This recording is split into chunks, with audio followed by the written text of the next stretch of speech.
where did it come from really? When did it show up? And yeah, what's up with that? It's dated 2019, I think, right? Like, so it was there when I bought it, when I bought in. Yeah, but was that backdated or something then? Because I never heard of it back then. Yeah, I wonder also, did it say that it was passed with consensus, or maybe it was kind of like a draft? I'm not totally sure.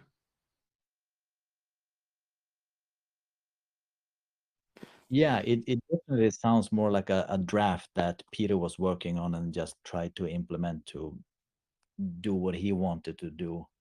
But yeah, I would like to kind of look more into that and clarify and not just assume that this is something that was really like a fundamental part of Fruithaven and voted through or accepted by people who bought land. Actually, it does say that it was passed with the consensus, so maybe it wasn't presented to all the owners the same way as the bylaws. I think the idea behind it was kind of like the overall governance, like if they're giving basically autonomy to individual properties or something, if I understand that correctly. Oh, yeah, that might be true. I mean, it says it was passed through consensus, and it's also published on the website. So it's like what? It's like what's 26? So it's like 7 years in place. Yeah, and it was actually passed by consensus, like how large of a consensus, um, and what actually happened there. Like there's been a lot of things happening that were not, kind of honest and stuff. So that's just why I'm asking. Okay, yeah, that's a fair question. I think both, it seems like they're both passed around the same time, the sovereignty doctrine and the bylaws. And if I remember correctly, I think I was there around this time. So it was kind of like presented to whoever was around at that time. I think it was maybe Kevin and me and Peter and maybe some volunteers. I'm not sure if there were other people. There might have been some kind of email sent out to people, but I don't know for sure. But I think we can try to look back and figure it out. But let's also think, let's assume that these are kind of like, okay, these are the old documents, like the bylaws, the sovereignty doctrine. Let's plug them into the Arcos. So see, where does this document fit? What missing pieces of the puzzle there, of the Arcos layers, and then we can see if everything fits well as we like it, or if we need to make proposals. So maybe it's good to just analyze this document and see if we agree with it, or yeah, what are the thoughts on that?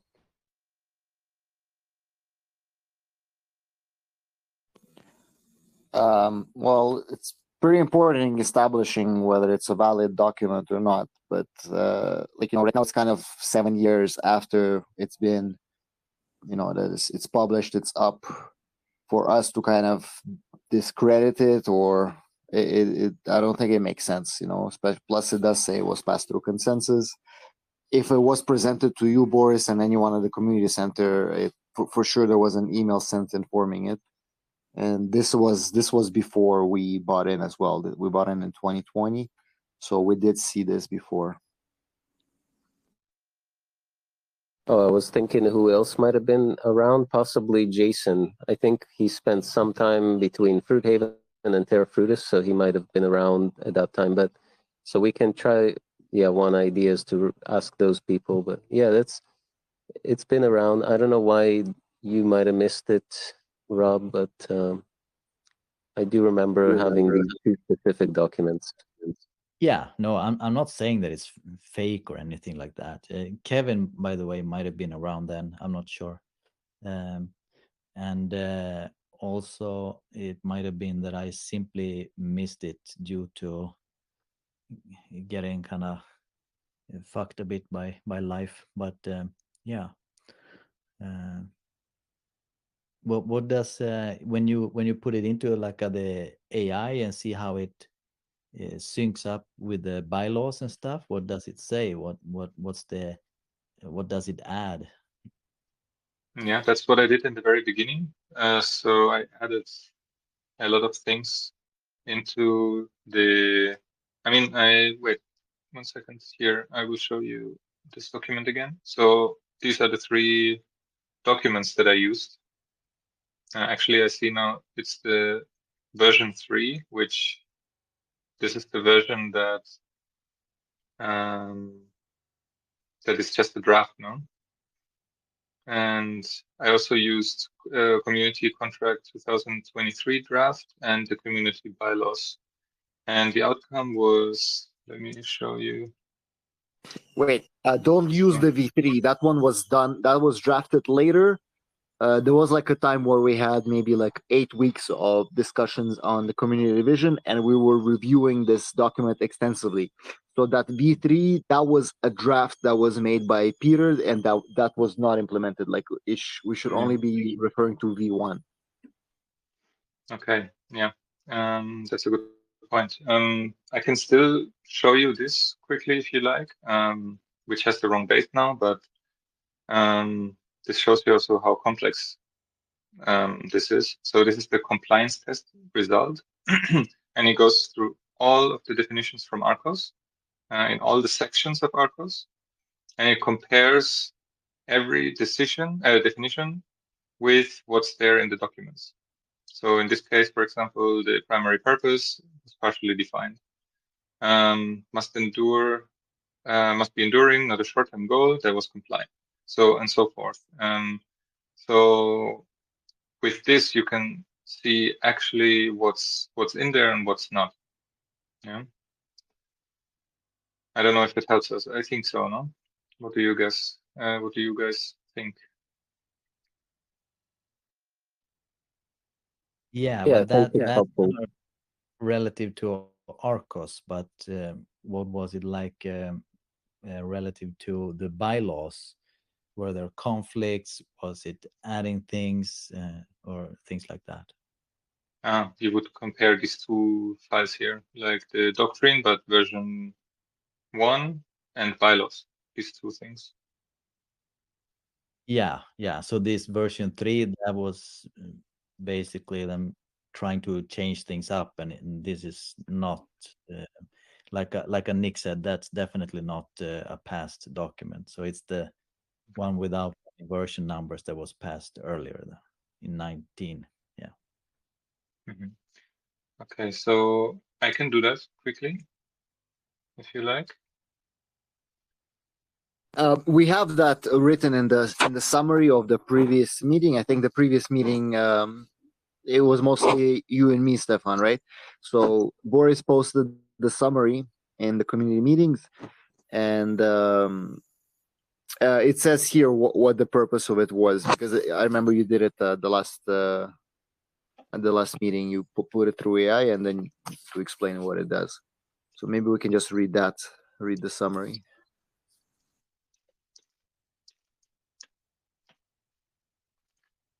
But is it now about the summary, what's in there, or is it about the difference between sovereignty and bylaws?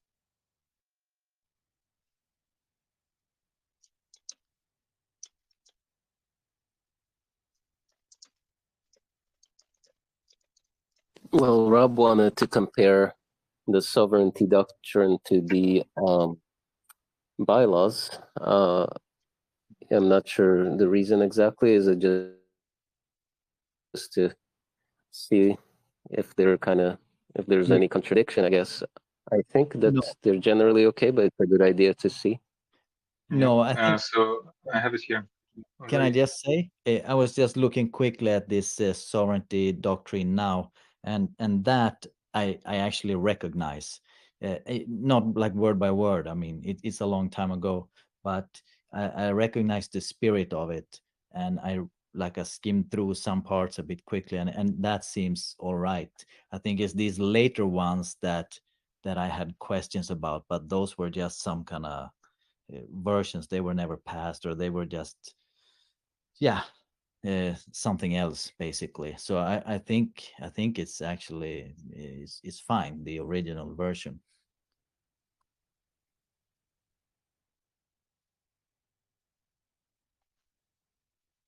Yeah, so the comparison is this. The sovereignty doctrine is a higher level authority. It's about all the Fruithaven communities, and it defines also the relationships between them, and also members and properties. And then the bylaws are day-to-day operational things with lower authority. And the overlaps are the community vision, the membership admission, the consensus governance, expulsion and banishment. And the differences are doctrine creates a federation and FH1 creates a community. So that sums it up really well.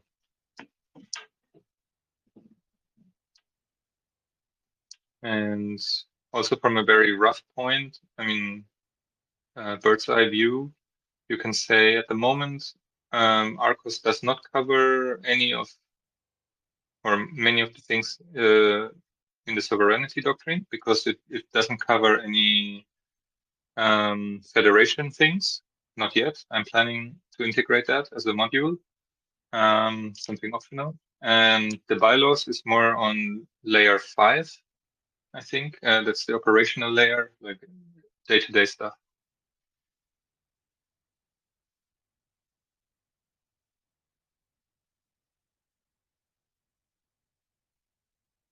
Yeah, but it also touches many different other layers, I guess, because the vision, for example, is in layer 0, and it's also included even in both, apparently. And yeah, there were other things that are probably in other layers as well. So it doesn't map like neatly one-to-one. Interesting. Okay, so it sounds like Rob does recognize the sovereignty doctrine a little bit.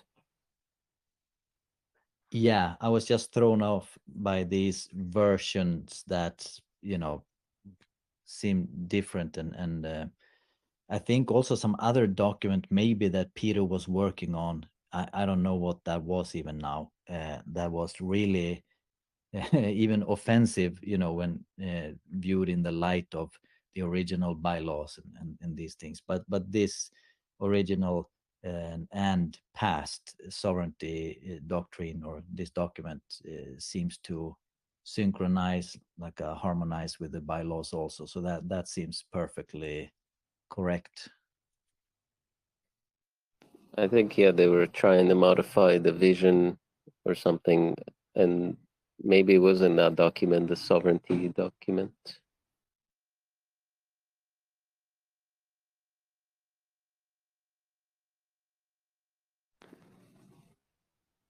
Yeah, so sorry for derailing this a bit, but as long as we are dealing with the real document, and not some kind of versions of versions of it, then it's all good by me.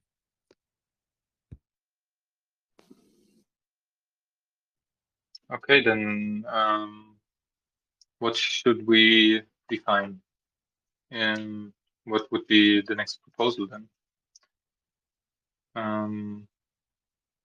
What I personally would recommend is that we follow the Arcos steps because it's clear, and with all of them, with each of them, we can have in mind, let's check the sovereignty doctrine and let's check the bylaws if there's already something defined, and then we take that over.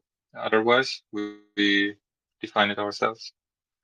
And regarding the federation, I would say we can wait until I created that Arcos module for federations. I already outlined it.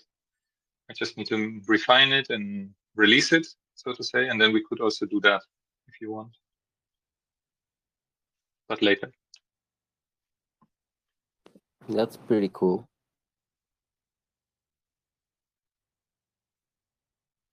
And when you talk about this with the federation, that would be this like the fruit haven thing, like as a whole, instead of just the fruit haven 1, 2, 3, 4, for example. Exactly. That would like it would be a framework for you to make decisions based on this subdivisions of fruit haven of your community. Like how do they behave with each other? Like, for example, the bylaws or like the proposals that we're now creating, do they count for everyone until they override it? Are they allowed to override it? How do they override it? What's the process? Like all these things that you can imagine, they should be included in there. So everything is super clear.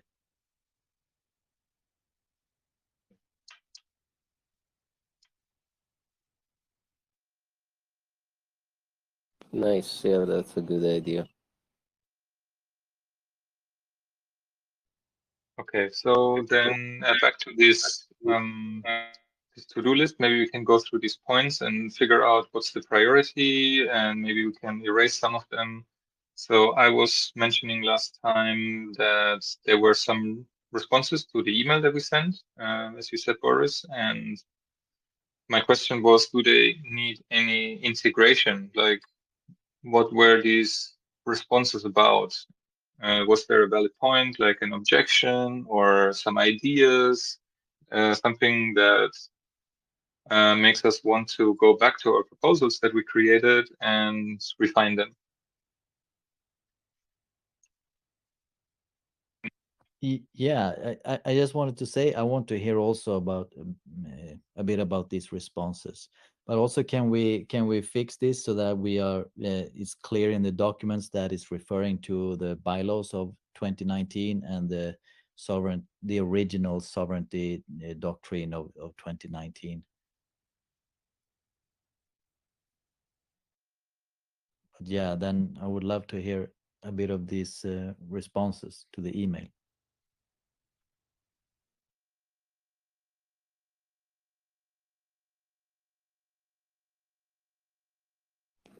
Yeah, that's good. Fair enough. We should definitely use the 2019 past document. Yeah, that was a mistake maybe on possibly my end that I might have gave Stefan the wrong version. I didn't notice that until we discovered it the last meeting. But either way, they have mostly similar structure, so we'll update it. But it is sent in this particular group there, the topic, and I also replied to the specific response that we might want to consider maybe integrating. Basically, yeah, like what Stefan, you said, there's going to be another, is it another layer or so whatever that is, we need to have that because I think that might cause the confusion based on the response.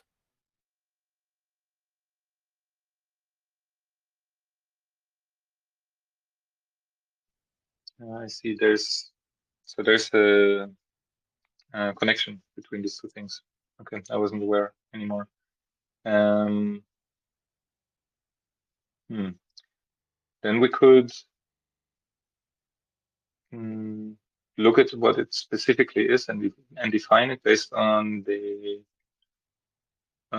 sovereignty doctrine.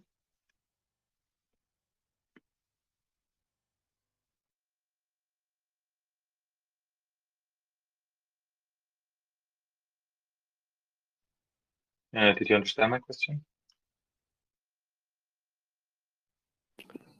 Yeah, so I think, yeah, we can use the sovereignty doctrine to form, but maybe do we need to wait for your new layer to come out so we can plug that in? I think that will take a while because I have a lot of things on my to-do list, and at least until now, it was not very urgent. It didn't feel very urgent, but it's in very early stage. So even if I do it now, it would take me some time to really finalize it. I don't know if we can rely on that. And it would not be a new layer, it would be a module, so something optional, something that communities that are in your situation, where they want to have or they do have a division, that they can use it, and other communities don't. Yeah.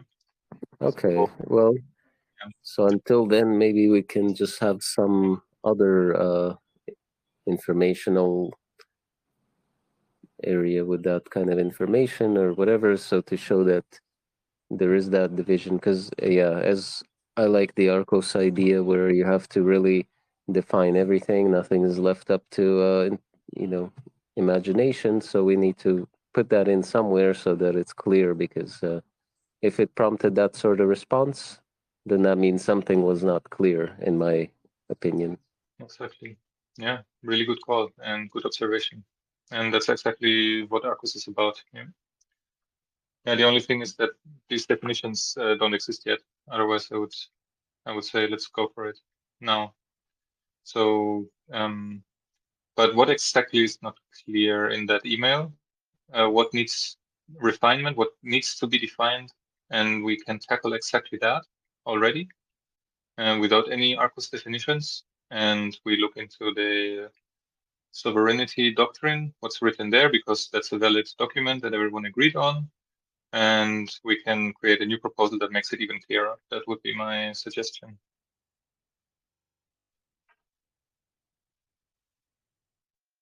Yeah, so maybe Boris can show these responses to the email. Then it might be more clear to us what Yeah, if you was. go to the group, go to the topic, community meetings, and then I put a note there saying this. If you click on that, it's a response to the image, and then it's an image of the email. You could see it there.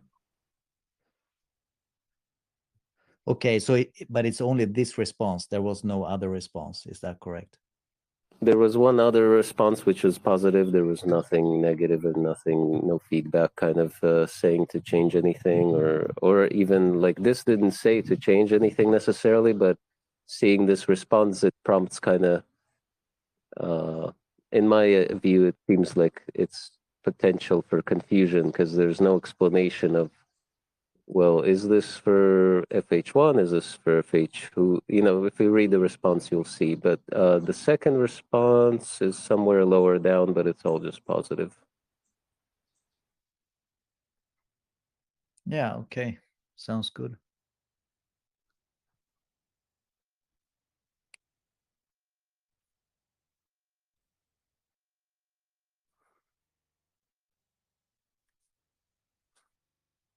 Yeah, so it's basically about this. Yeah, each fruit haven property is actually individual, although we're sharing the name, but they have the option, the right to change their name or to do things in different ways that will require a consensus, of course, within that like a project. But I guess that's what people might be a bit confused by, right? Yeah, exactly. So I think either we have to basically wait eventually when Stefan has the module, or maybe, I don't know if we can do something kind of temporarily to bridge the gap to show that this is how we work. Yeah, I mean, it would be easy to simply say that this is like a template for or a clarification of how all of Fruithaven was kind of founded. Uh, but each Fruithaven project is free to adopt or change whatever they want to adopt or change. And they would just have to come to a consensus on that. I mean, that's a pretty simple thing, but then everybody understands that this is not like some kind of uh, coalition, like, or some kind of world government over Fruithaven here, kind of making all the calls for all the projects, because that's not what this is about. But each and every project will have to choose to adopt this and then adapt it and do what they want to do with it. Okay, but they already adopted it though. Yeah, all this is adopted, like it's like the baseline, but whatever changes they want to make in the future, or what they want to do going forward, like that's what I'm talking about. Yeah, but I mean, I think it's not like, for example, this response there, like, it's being written to the general Fruithaven thing. This is more like an internal thing within FH10. They have to figure their stuff out, publish the things, like go through the consensus, publish it, and then formally reach out uh, to the general community. It's not up to us to act on anything there. It's like, I don't see what's the point of spending time on that. Like, let's just kind of tackle the sovereignty doctrine, clarify it. Let's read through it, see what we understand, put some notes, and then feed it into AI, and go on from there. Make another proposal for that, explaining what it means for Fruithaven. No, yeah, I'm sorry if I was not clear. Of course, this is like making it clear what Fruithaven is about and all the projects, what bylaws are actually there from the beginning and what they agreed to when they bought whatever they may say now. But also to just make it clear that each Fruithaven project has the right to do whatever they want. And I think that is what there might be some confusion among these, different members, whatever. That like we cannot sit in a Fruithaven meeting like this and rule over them. That's all. Yeah, those are good points from both of you. So let's say, so in this response, what she's saying is that these are FH1 bylaws, and if necessary by property. Well, to adopt if necessary by property is kind of confusing, because does let's say, okay, she's from FH10. Does FH10 never got any bylaws? Do they automatically adopt ours? Which I think is what we discovered, that yes, but she doesn't know that. So she thinks maybe that they don't have anything. Well, then we need to clarify that. We need to clarify that, well, if you haven't adopted any other bylaws, then you're by default getting our bylaws. And you have an option to also just drop the name Fruithaven. That's an option, which we discovered that's also written in the sovereignty doctrine. And then, or you can come up with your own bylaws. Basically, those are the three options: that you're defaulting to ours, removing yourself from Fruithaven, or adopting different ones. So basically, if we can clarify that, if we can put that into the into something, into some module or whatever it might be, then I think that would make it super clear for other properties and how they should behave. If they want to have their own, that's fine. If they want to remove the name, that's fine. If they want to just remain with ours, that's also fine. Okay, but she is not a representative. She's she has a share in there, but she doesn't speak on behalf of FH10. You know what I mean? It's like, it's just her personal questions.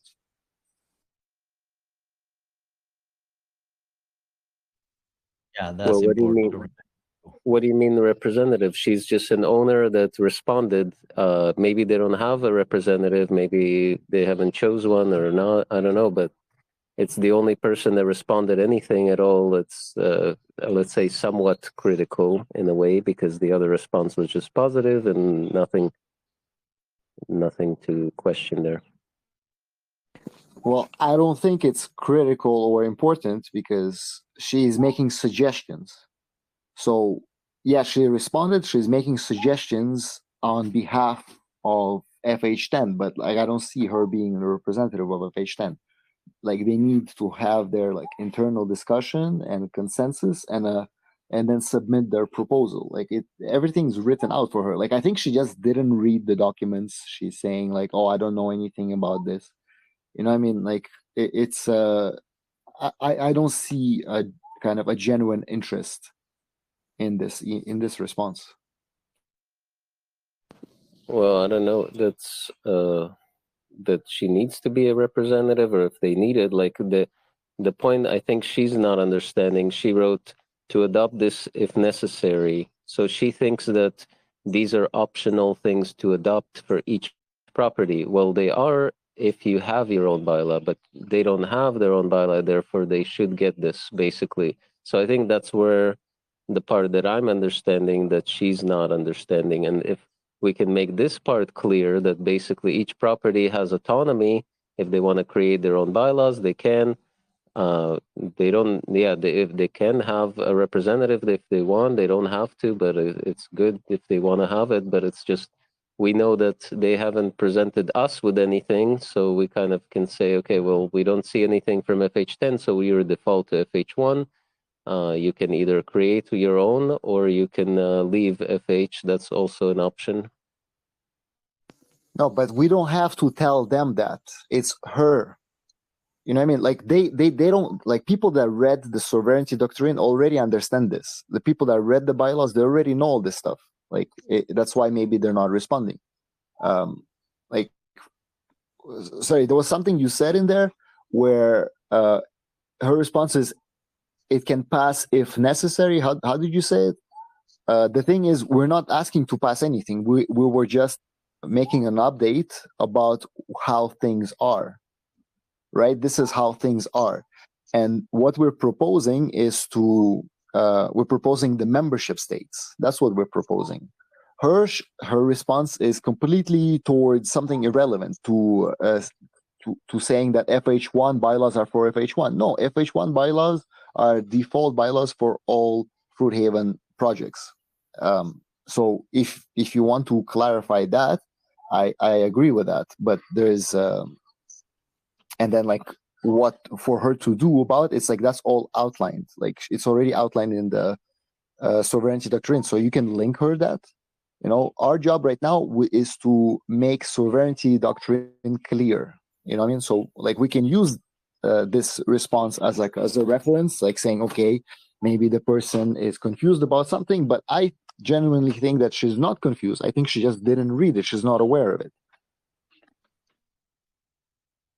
Yeah, exactly. That's the point, that the people don't read. Yeah, maybe others read it, maybe they didn't, maybe they just don't care and don't respond. Also, we don't know because we don't have a way to know. But basically, we can assume that if people aren't engaging, that's fine. If she is engaging, but she's like not understanding something, then I think it's good to clarify, because her full, let me read it, I guess. So her full response is, I don't have any issue with this as long as current ownership status remains unchanged. I don't have the desire to participate in calls regarding this, but feel it is important, as you attached the FH1 bylaws here as reference, to adopt this if necessary by property. So each would submit our bylaws separately in support or something. So yeah, so basically seems like she might want to submit her own bylaws, which is good. So maybe she gets that part, but maybe she doesn't know that right now they don't have anything, therefore this is their default. So maybe that's the only part that we need to clarify somewhere. But that's fine. Yeah, it's easy enough, I think. Yeah, it could be since I think Nick is right on point also, and you also, Boris, and it could be nice to just kind of clarify that all Fruithaven properties have the same bylaws. That's what it is. Like they're just copies of this one for the Fruithaven one. I would say that FH1 bylaws are the default, and then some Fruithaven projects like Fruithaven 3 submitted their own, which is pretty much a copy of the bylaws. You know what I mean? Because I think who did it other than FH3? No, it was just some change of wording a little bit there. It's like irrelevant differences. Yeah, I put it through the comparison was like hardly anything. My guess is it was just done by Peter to kind of like show that there's a different community that also has bylaws. At that time, there was like people at FH2 that were kind of like not agreeing with Peter, so he kind of like didn't even bother with FH2. And at that time, that was all there is. There was 1, 2, and 3. And after maybe 2 years, then we had the others like FH10, FH4, FH9, and that was it. Oh, 7, I guess, as well. So basically, the only two that exist are basically identical. So if someone wants to come up with a different one, they would have to submit them for review. That could be also something we need to define, like what's the process. So for example, let's say that she decides, okay, I want to allow, you know, something, dairy, whatever, because I know that she's actually vegetarian, not vegan, so she would allow dairy. And so if she submits that kind of bylaws, what's the process? Will we have to kind of like review it, and who's reviewing it? All that. Boys, she does not submit the bylaws to us. Okay, there's no scenario where she submit the bylaws to us. What she has to do, and I like the first part you said, is like clarifying that, you know, this is the default. And then the other part is, if you want, you can inform her that she needs to coordinate with other FH10 owners, okay, and make a proposal, and then have a consensus passed at FH10, and then they can submit their bylaws. She doesn't submit the bylaws like that. She writes out her own bylaws to Makes us. sense. Makes sense. Yeah, that makes perfect sense. They are autonomous. They can do what they want, but they have to do it like in the correct way, through consensus among themselves. And that's fine. And that's just the way it's going to be at Fruithaven 3 also, because there is bound to be some changes in the bylaws and stuff at Fruithaven 3. I just hope that we can do it in a peaceful process and not this bullshit that was going on earlier. But, you know, so yeah, each project is free to do that, and that's perfectly fine. Yeah, makes sense. That now I understand. So you see that kind of stuff, it should all be defined. Like, well, if they want to do it, they have to have a consensus among all the owners of that property. But then, yeah, what if like the other properties disagree? Like, well, this property suddenly they allow dairy, and then other properties maybe they allow meat, or you know, so that could be a conflict. But maybe we'll deal with that later. That is not a conflict. Then they are simply not Fruithaven anymore. Yes, that is also already defined in the sovereignty doctrine. And like, so if there's like a significant difference in bylaws and vision and mission, then they just drop the Fruithaven title, and they go on. They don't use the promotional material and the publications. They just go on, like they make their own community with their own name. Exactly, and they cannot sell property through the website and stuff, and they disconnect completely. They are free to do that. Okay, makes sense. Yeah, that's good. That's reassuring.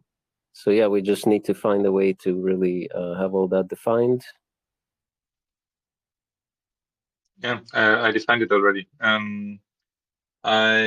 mean, we can go through this, of course, but I used AI. I threw in the sovereignty doctrine, the version 1, and I said I want everything related to the federation and sub-communities structured in multiple sections, and the language should be simple and understandable. And this is the outcome. I removed already some stuff that was unrelated, or it was just scratching on it.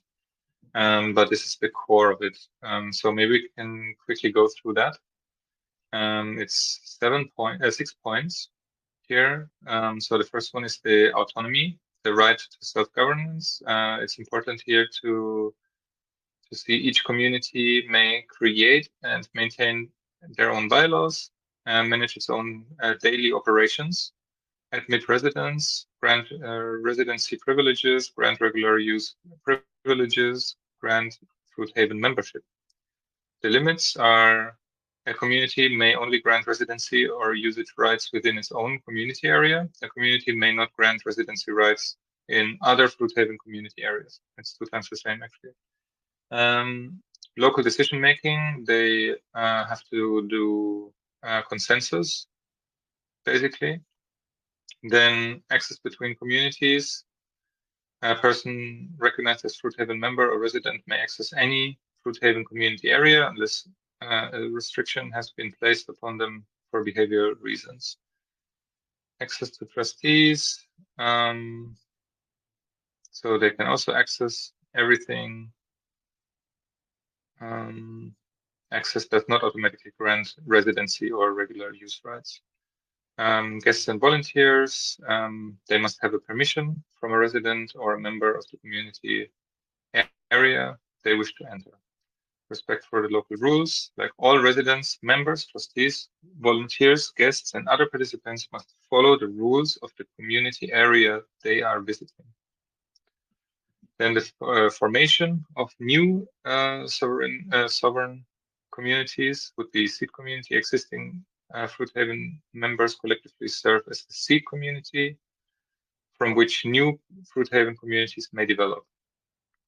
Communities in development, a community area that does not yet meet the requirements for sovereignty remain under the jurisdiction of Fruithaven members regarding residency decisions, general community making.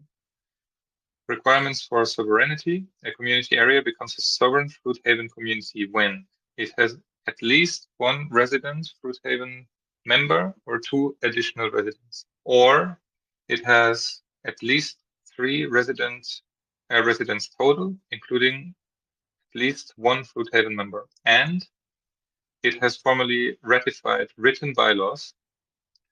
Those bylaws are displayed within the community area and available in Fruithaven archives.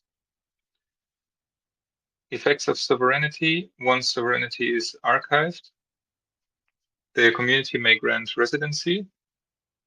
The community may grant Fruithaven membership. Fruithaven members outside the community lose jurisdiction over residency decisions in that community. Jurisdiction over day-to-day community operation transfers to the residents and members of the community.